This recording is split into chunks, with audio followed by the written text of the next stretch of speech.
They say Kalindi died in the forest, but forest never let her leave. Lauper village stood at the edge of a forest so thick that sunlight barely reached the ground.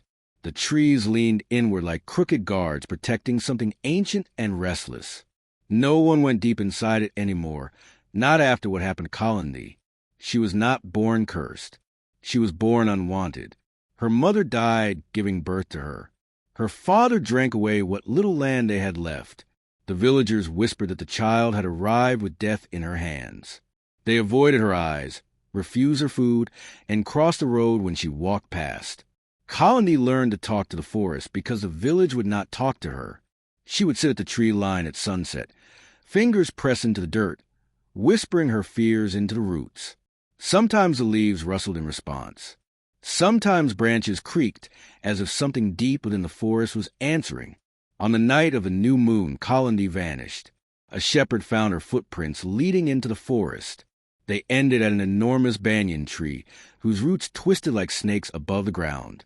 There were no footprints coming out, only claw marks carved deep into the bark. Her scarf hung from a broken branch. They said a wild animal must have taken her. But animals don't carve names. 3 nights later, a boy went missing. His body was found hanging upside down from a neem tree, eyes wide open, mouth frozen in a scream that never ended. On his chest, someone had carved a single word: Kalindi. The villagers burned incense and tied red threads around their doors. They stopped sending their children outside after sunset. But Kalindi did not stay in the forest. She followed them home. At night, windows fogged from the inside. Fingernails scratched walls. Footsteps paced empty corridors. Children woke up screaming that a woman with tangled hair and hollow eyes was standing beside their beds, whispering their names again and again. I came to Lauper as a journalist. I did not believe in curses. Not until the forest screamed. It was not the cry of an animal. It was long, stretched, vibrating through the air like a blade dragged across bone. It crawled into my ears and made my hands shake.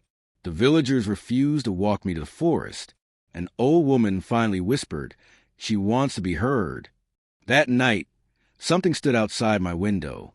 I could feel it breathing. The glass slowly fogged. A name was written from the inside. Mine. I ran into the forest the next morning. The deeper I went, the quieter the world became.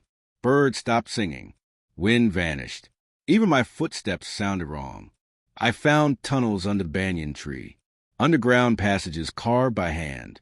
Inside, bones were stacked in ritual circles. Candles burned without flame. Symbols were carved into the stone. Symbols for calling, binding, and feeding. The forest was not cursed. It was fed. The villagers had once sacrificed Kalindi to keep something buried beneath the roots asleep. They had offered her to the forest, but the forest gave her back. At sunset, she came. Her body was thin and broken. Her neck hung at an unnatural angle.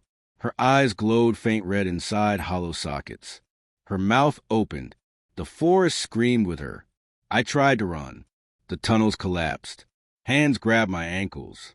Voices whisper my sins into my ears. Her fingers wrapped around my throat. "You will carry my voice," she whispered. I woke up outside Lauper at dawn. The village was abandoned, burned, flattened. But sometimes, when night falls and the wind moves through trees, I hear her scream come from my own mouth. And I know, Kalindi did not die. She spreads. And someday, she will speak through you too.